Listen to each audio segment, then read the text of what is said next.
Okay, because today's message, the title is Even Justified Revenge. It comes from Sinfulness.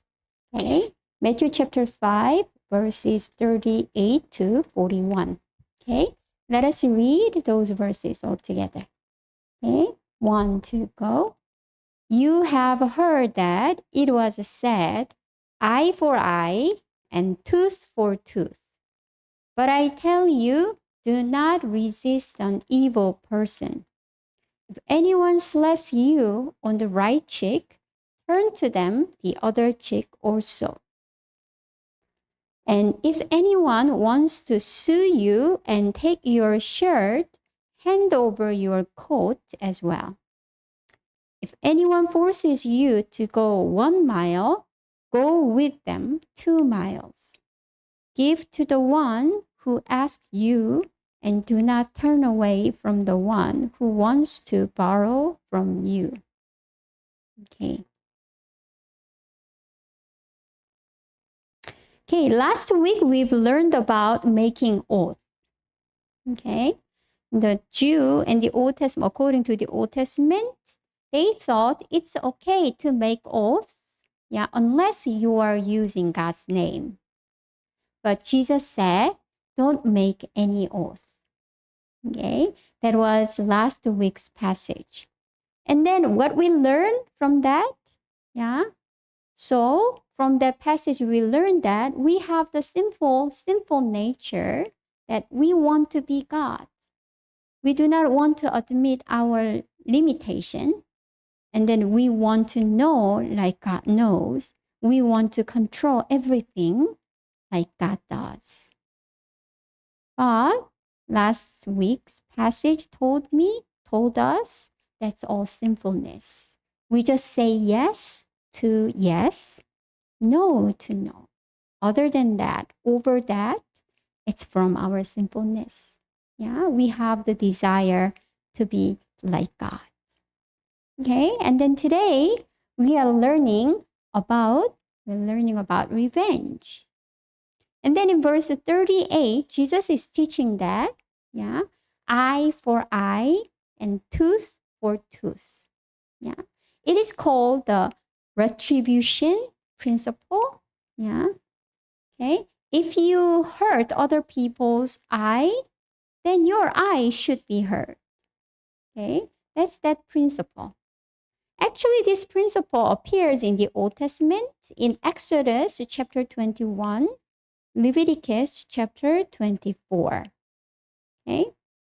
And then our concern, our question is why? Why did God give this kind of commandment in the Old Testament?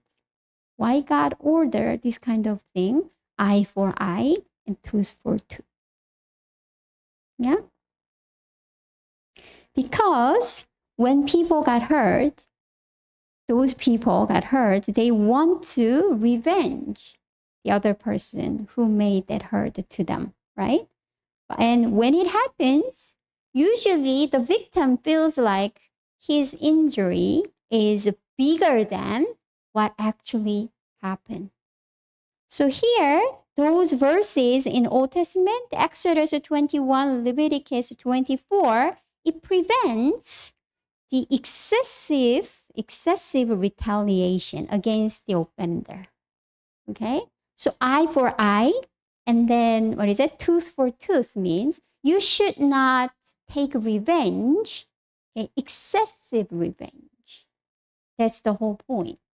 And then second one is, if you do the personal revenge to that offender, do you think it's possible to exactly eye for eye and tooth for tooth? It's really hard, as I mentioned, because the offender just touched the person or lightly hit the person, but the person feels I was hit really hardly. So it's really hard to practice this principle personally. So according to the Old Testament, it is prevented. The personal revenge is prevented.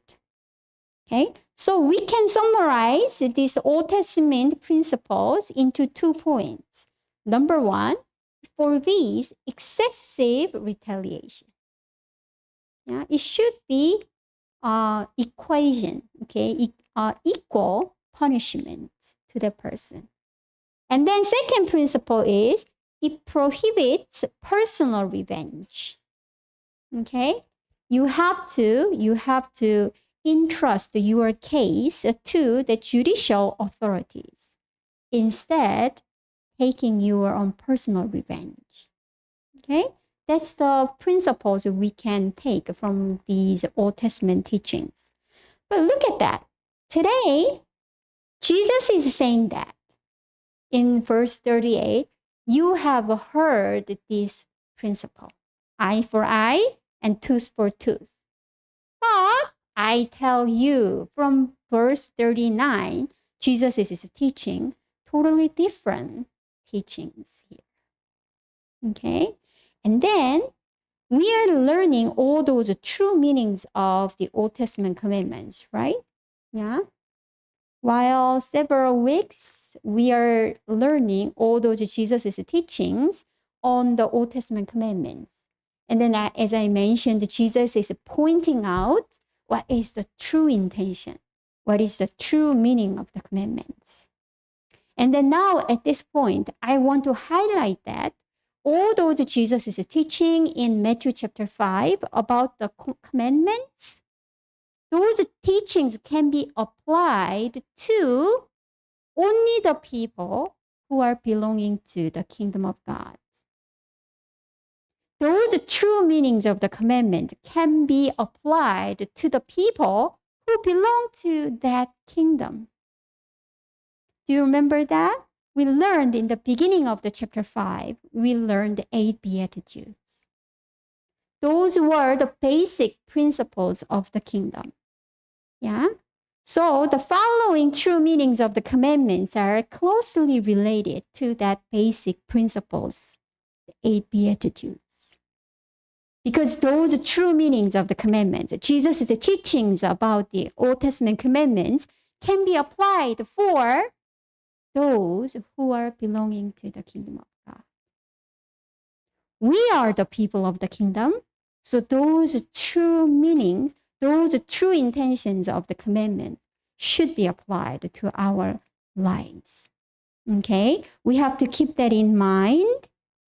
Here, let us look at verse by verse. Let us look at verse 39. Jesus says, if anyone slaps you on the right cheek, turn to them the other cheek also. Okay, so imagine a person is slapping the other person's cheek. Usually, most of the people are right-handed.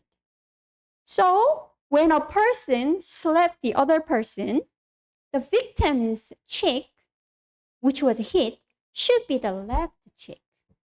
Isn't it? Right hand. Look at that. Here, I will slap your left cheek.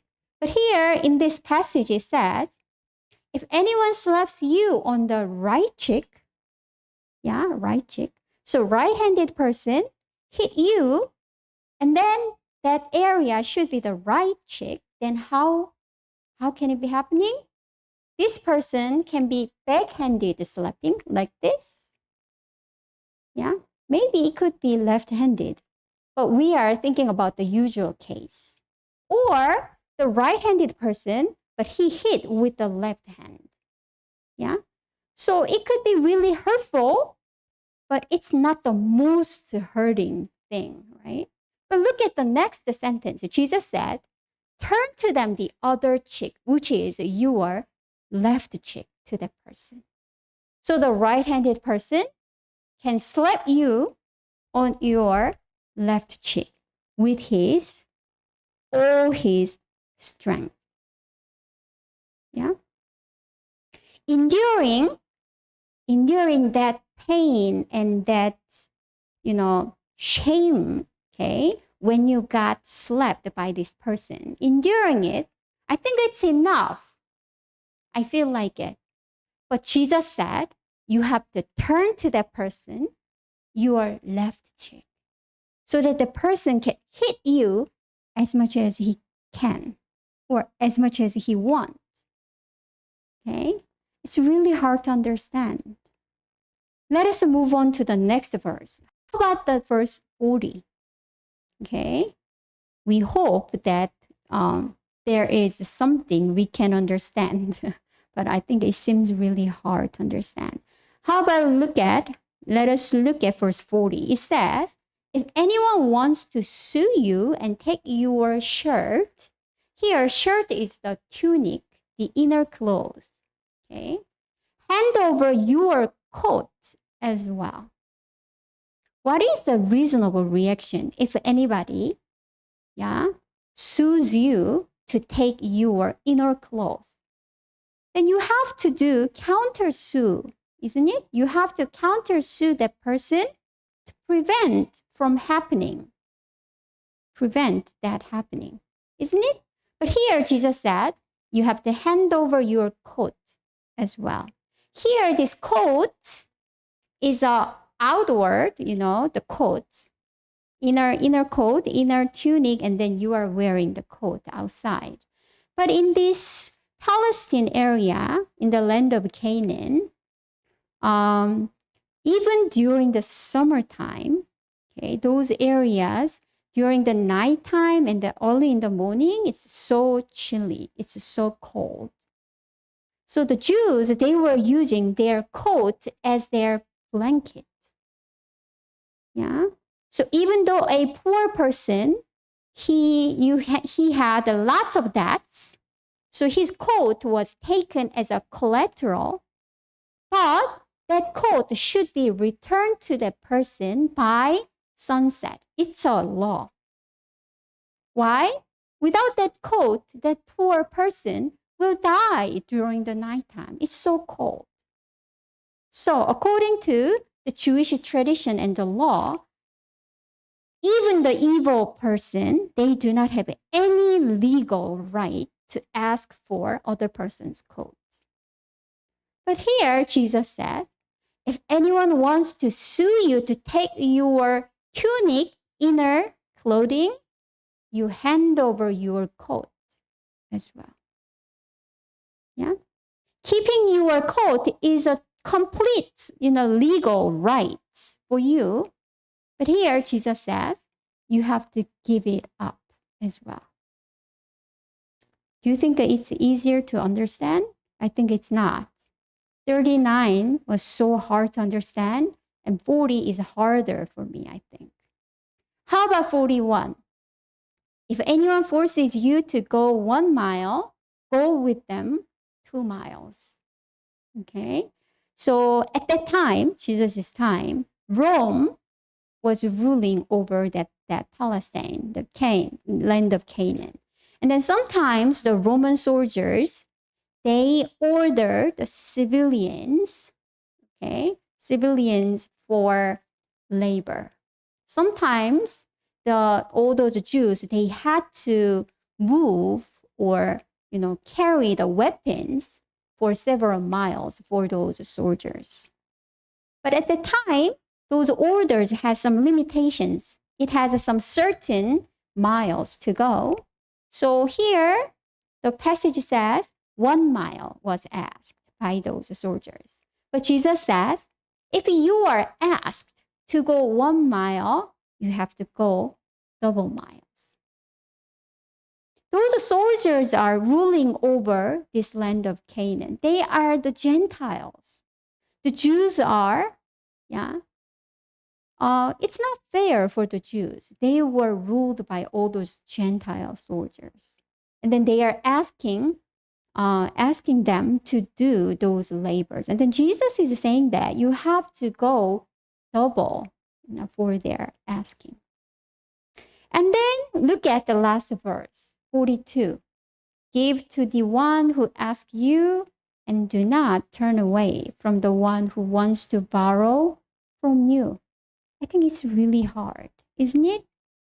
We do not know what kind of person he is, this person who asks. But Jesus, according to Jesus' teaching, Whatever he asks, how much he asks, you just give him what he wants. All those verses are really, really hard to understand. How can we understand those verses? I think the key is the 8 Beatitudes. We need to remember that those teachings, those true meanings of the commandments, Jesus' teachings are applicable for the people of that kingdom. We belong to Jesus' kingdom. And then we remember those 8 basic principles of the kingdom. Especially, I think, while I'm reading those verses, I remember the 8th beatitude. What was the 8th beatitude? Do you remember that? Let me show you that 8 beatitudes. Okay, that was here, verse 10. Okay, let us read Matthew chapter 5, verse 10. Okay, 1, 2, go. Blessed are those who are persecuted because of righteousness, for theirs is the kingdom of heaven. As we learned, we have the story in this beatitude. It happens step by step, right? Step by step. We are the poor in spirit, okay? We are coming toward God. We are seeking for God every moment. Then what happened next? We have the mourning spirit. We are repenting in front of God. We are facing our sinfulness in front of God. So we are repenting in front of Him. And what happened? Next one, we are becoming the meek. We are not following our sinful nature any longer. We become the obedient sons more and more. Then what happened? In verse 6, do you remember that? We have the strong desire. We become the person who hungers and thirsts for righteousness. We have the strong desire to see God's love and God's justice to be realized in this world. People say, I don't care what happened to the others. Yeah, this is the attitude of this world.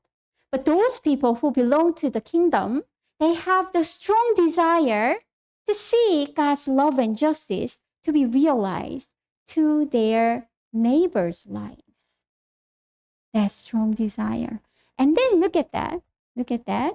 Those people should be the merciful one, and those people should be the pure in their hearts, so that they become the peacemakers. And then the last beatitude, we arrive at this last beatitude. While they are becoming the peacemakers, bringing peace to their neighbors' lives, making God's righteousness, God's love and justice to be realized in their neighbors' lives, they even sacrifice everything. Sometimes they give up their benefits. Sometimes they sacrifice what is really valuable to them. Sometimes they lose everything, even their lives. I think verse 10, the 8th beatitude, teaches us the people of the kingdom are those who are devoting everything for the righteousness to be realized, the peace to come their neighbors' lives. Why? Verse 10, look at that. Why they can do that? How can they do that? For there is the kingdom of heaven. They know that. They have the confidence that theirs are not this world, but theirs are the kingdom of heaven. So they can sacrifice everything. So they can follow Jesus. Jesus gave everything for others, for us. Jesus sacrificed his own life for us. And these people of the kingdom are those who are following Jesus, taking their own cross and then following Jesus.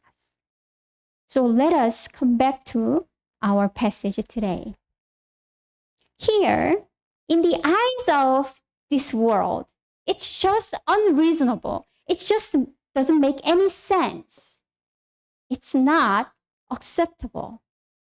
But in the eyes of the kingdom of God, it makes complete sense. Why? We are called to be peacemakers. In order to be the peacemakers, in order to be the people who are bringing God's love and justice to this world, sometimes we sacrifice ours. We sacrifice our benefits, our honor, our social status, and even our lives. So here in those verses, Jesus is teaching that we have to love our neighbors, even those neighbors are evil people who are asking for mine, okay? Unfair asking, but still we have to be the peacemaker. We have to be the person who is bringing peace, who is bringing God's life to our neighbors' lives. Okay? Okay, so we learned about Jesus' teaching on this revenge. Okay? And then at this time, remember today's passage, and then let us come to God.